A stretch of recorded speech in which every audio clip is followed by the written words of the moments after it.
सविस्तर बातम्या बघूयात। सुरुवातीला एक मोठी बातमी।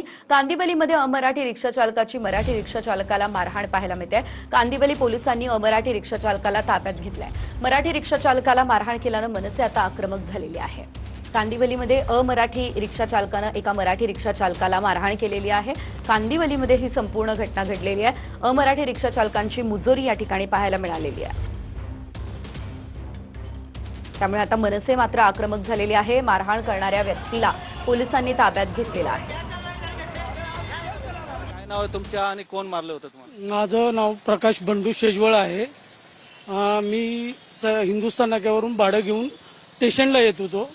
त्यावेळी हिंदुस्थान नाक्याच्या पुढे क्रोमाच्या समोर उत्तर भारतीय लोकांनी अडवलं।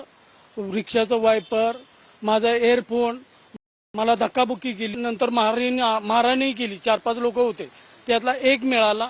मनसेचे अधिकारी आले, त्यांनी त्याला पकडून पोलिसांच्या स्वाधीन केलेलं आहे। उत्तर भारतीय लोक कोण होते? ऑटो रिक्षा चालक होते की ऑटो रिक्षा चालकच सर्व होते। त्यांचं म्हणणं काय होतं? ते काय म्हणत होते? ते म्हणत होते रिक्षा बंद करा। तर मी त्यांना सांगितलं मी मराठी आहे, काय प्रॉब्लेम आहे तुमचा? तर त्यांनी सांगितलं आज संप आहे, बंद करा तुम्ही। तर म्हणलं आम्हाला काही डिक्लेअर केलेलं नाही कुणी, आम्ही रेग्युलर धंदा करत आहे, रेग्युलर आहे, आम्ही मराठी आहे। तरी सुद्धा त्यांनी माझं मारहाण केली। त्याच्यामध्ये माझ्या ओठाला असं लागलेलं आहे। कांदिवली पोलीस स्टेशन मध्ये आलेत, पोलिसांनी काही ऍक्शन घेतलेत? काय अपडेट? एफआयआर केलेलं आहे त्यांनी, एफआयआर केलेलं आहे। कशा प्रकारची कारवाईची मागणी करणार आहेत अशा लोकांच्या विरोधात तुम्ही? त्यांच्यावर कडक कारवाई झाली पाहिजे। घेतलेत काय अपडेट?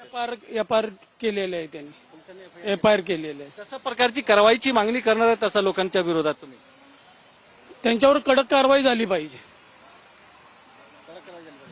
मनसे विभागात एक दिनेश चालू आहे। दिनेशजी, कसं बघतात तुम्ही? आज अनेक ठिकाणी त्यांनी संपावर पण होते आणि यांना मारहाण पण केलेत।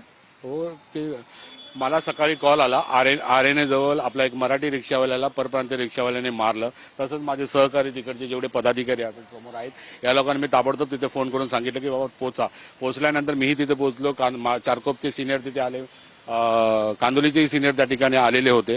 तिथे जेवढ्या रिक्षा बंद होत्यात, मी त्या रिक्षावाल्यांना सांगितले एक तर तुम्ही रिक्षा चालवायचं तर चालू करा, नाहीतर इथून रिक्षा हटवा, नाहीतर मी चार्ज मारायला लावीन, कारण हा पार्किंग प्लॉट नाही। तेव्हा ते रिक्षावाले बोलले नाही आम्हाला चालू करायचं, आम्हाला काही लोकांनी गैरसमज आम्ही रिक्षा तोडू यामुळे आम्ही घाबरून बंद केलं। त्याला रिक्षा चालू केलं। त्याच वेळेला जो रिक्षावाल्याने याला मारलेला तो तिकडे दिसल्यानंतर आम्ही लोक पकडलं, पण तो वयस्कर असल्या कारणाने आम्ही लोकांनी पोलिसांच्या त्वरित ताब्यात दिला। नाही तर तुम्हाला माहितच आहे मनसे कशा प्रकारे हे करते, परंतु तो वयस्कर असल्या कारणाने आम्ही पोलिसांच्या ताब्यात दिलेला आहे। पोलिसांनी त्याच्यावरती एफआयआर घेतात आता त्या ठिकाणी चालू आहे प्रोसेस, कारण झालं एफआयआर माहिती नाही, पण एफआयआर झालेला आहे त्याच्यावरती।